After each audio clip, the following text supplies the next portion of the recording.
मैंने chat GPT से एक सवाल पूछा, why do we need to sleep, और इस चीज का इसने सेकंड्स में आंसर दे दिया कि क्यों नींद जरूरी है। कुछ लोग बोलेंगे एआई है भाईजान, एआई है। हाँ एआई तो है, लेकिन इसका आंसर मेरे पास आया कैसे? चैट जीपीटी के पीछे कितनी लेयर्स हैं जो इसका आंसर निकालती हैं। एंड ट्रस्ट मी, जितना सिंपल ये लगता है उतना बिल्कुल भी नहीं है। चलो एग्जांपल लेते हैं क्वेश्चन का, why do we need to sleep. अब ये क्वेश्चन मेरे लैपटॉप से जाएगा चैट जीपीटी के सर्वर पे, और ये क्वेश्चन चैट जीपीटी के लिए सिर्फ एक सेंटेंस है, एक रॉ टेक्स्ट। इसको समझने के लिए चैट जीपीटी एक प्रोसेस के थ्रू गुजरेगा। जैसे हमारा सेंटेंस था, why do we need to sleep question mark, इसको तोड़ा जाएगा टोकन्स में। टोकन्स का एग्जांपल दूं तो एक जिक्सॉ पजल का एक छोटा सा पीस जो चैट जीपीटी ने पहले से पढ़ा हुआ है या वो उसे समझता है। अब इसमें वाई एक अलग टोकन है, डू अलग, वी अलग, नीड अलग, टू अलग, स्लीप अलग, और क्वेश्चन मार्क भी एक अलग टोकन है। अब ये सारे टोकन्स को चैट जीपीटी एक लिस्ट ऑफ नंबर्स में बदल देगा। जैसे फॉर एग्जांपल स्लीप को इसने ये नंबर दे दिया और ईट को इसने ये नंबर दे दिया। इसे कहते हैं एम्बेडिंग। अब ये नंबर्स जाते हैं चैट जीपीटी के ब्रेन में, जिसके मल्टीपल लेयर्स होते हैं। हर ऊपर वाली लेयर नीचे वाली लेयर से थोड़ी सी ज्यादा समझदार होती है या क्वेश्चन को थोड़ा सा ज्यादा समझ जाती है। जैसे मान लो कि पहली लेयर ने समझा कि why do we need to sleep question mark, ये इसमें कुछ पैटर्न्स देखेगा और समझेगा और नेक्स्ट लेयर के पास भेज देगा। अब दूसरी लेयर वर्ड्स का रिलेशन निकालती है। जैसे स्लीप का रिलेशन बॉडी से हो गया, एनर्जी से हो गया, ब्रेन से हो गया, और फिर अगली लेयर इन वर्ड्स के मतलब और कनेक्शन निकालती है। जैसे वाई का मतलब एक्सप्लेनेशन,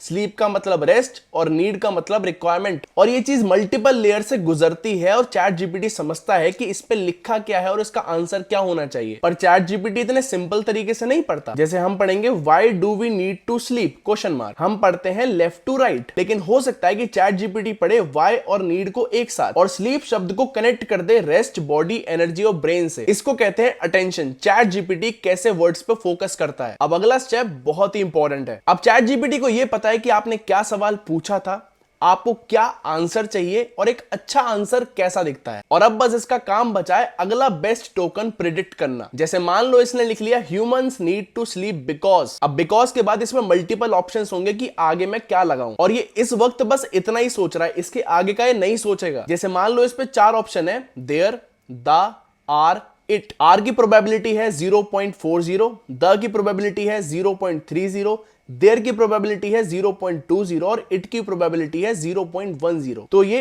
आर को पिक कर लेगा और सेंटेंस बन जाएगा human needs to sleep because are, और ये फिर से अगला टोकन प्रेडिक्ट करेगा। लग रहा है ना बहुत ज्यादा समय लग जाएगा आंसर बताने में, लेकिन नहीं, ये सब कुछ सेकंड्स में होता है। अब एक चीज होती है टेम्परेचर। इसका सिंपल सा मीनिंग होता है कि मॉडल कितना क्रिएटिव है। अगर टेम्परेचर कम होगा तो मॉडल कम क्रिएटिव होगा, अगर टेम्परेचर ज्यादा होगा तो ये ज्यादा क्रिएटिव होगा। ज्यादा टेम्परेचर पे ये कॉमन वर्ड्स नहीं उठाता, बस कुछ क्रिएटिविटी दिखा देता है। अब अगला स्टेप इसकी और इसकी कंपनी के लिए बहुत इंपॉर्टेंट है, क्योंकि ये देखता है सेफ्टी फिल्टर्स एंड रूल्स। कहीं आंसर में वॉयलेंस तो नहीं है, सेल्फ हार्म तो नहीं है, हेट तो नहीं है, यूजर कुछ गलत तो नहीं आउटपुट निकलवा रहा मेरे से, और अगर ऐसा है तो आंसर चेंज हो जाता है। और अब ये जो नंबर्स हैं इसको फाइनली वर्ड्स ऑफ पंक्चुएशन में बदल दिया जाता है और हमें आंसर दे दिया जाता है। तो ऐसे काम करता है हमारा चैट जीपीटी। समझ में आया हो तो कमेंट जरूर करना। आज की वीडियो का टारगेट है 200 लाइक्स, और अगर आप चाहते हो मैं कुछ और एक्सप्लेन करूं तो उसको कमेंट सेक्शन में जरूर बताना। मैं मिलता हूं आपको अगली वीडियो में।